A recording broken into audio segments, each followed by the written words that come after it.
2026 সালে বাংলাদেশিদের জন্য ইতালি ভিসার বেশ কিছু গুরুত্বপূর্ণ নিয়ম ও নিয়মতান্ত্রিক পরিবর্তন এসেছে।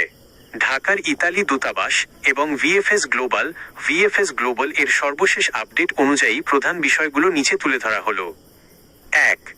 লিগ্যালাইজেশন, কাগজপত্র সত্যায়ন সংক্রান্ত নতুন নিয়ম। অ্যাপোস্টিল পদ্ধতি। আগে বাংলাদেশের যে কোনো পাবলিক ডকুমেন্ট, যেমন জন্ম নিবন্ধন, বিয়ের সার্টিফিকেট, ইতালির ভিসার জন্য দূতাবাস থেকে সরাসরি লিগ্যালাইজেশন বা সত্যায়ন করতে হতো। কিন্তু নতুন নিয়ম অনুযায়ী এখন আর ইতালির দূতাবাসে যাওয়ার প্রয়োজন নেই। Online verification. বাংলাদেশের পররাষ্ট্র মন্ত্রণালয় থেকে মাইগভ ওয়েব পোর্টালের মাধ্যমে নথিপত্র অ্যাপোস্টিল করিয়ে নিলেই তা সরাসরি ইতালিতে গ্রহণযোগ্য হবে। 2. ওয়ার্ক ভিসা, ডিক্রেটো ফ্লাসি ও অ্যাপয়েন্টমেন্ট আপডেট। নুলা ওস্তা। ইতালি ওয়ার্ক ভিসার জন্য সবচেয়ে গুরুত্বপূর্ণ হল নুলা ওস্তা বা কাজের অনুমতিপত্র। সিরিয়াল ও অ্যাপয়েন্টমেন্ট। ভিএফএস গ্লোবাল এখন নুলা ওস্তা ইস্যুর তারিখের ওপর ভিত্তি করে অগ্রাধিকার দিচ্ছে। যাদের নুলা ওস্তা 5 মাসের বেশি পুরনো, তারা অ্যাপয়েন্টমেন্টের ক্ষেত্রে আগে সিরিয়াল পাচ্ছেন। অ্যাপয়েন্টমেন্ট স্লটগুলো ক্রমান্বয়ে ইমেইলের মাধ্যমে সরাসরি আবেদনকারীদের জানানো হচ্ছে। সতর্কতা, ইতালির নিয়োগকর্তা নিজে সরাসরি এই প্রসেস শুরু করেন। কোনো থার্ড পার্টি বা এজেন্সির মাধ্যমে বুকিং না করে অফিসিয়াল ইমেইল ও ট্র্যাকারের দিকে নজর রাখার পরামর্শ দেওয়া হয়েছে। 3.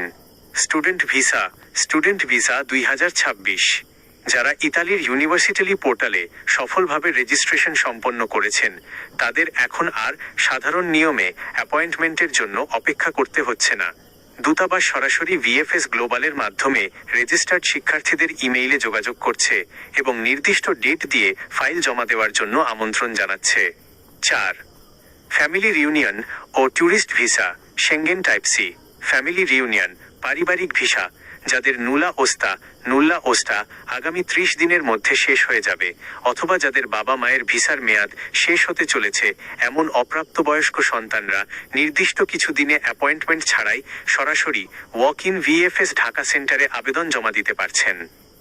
নুলা ওস্তার মেয়াদ ইস্যুর দিন থেকে 6 মাস পর্যন্ত গণ্য করা হয়। ট্যুরিস্ট ভিসা, ঘন ভ্রমণকারীদের জন্য সুবিধা।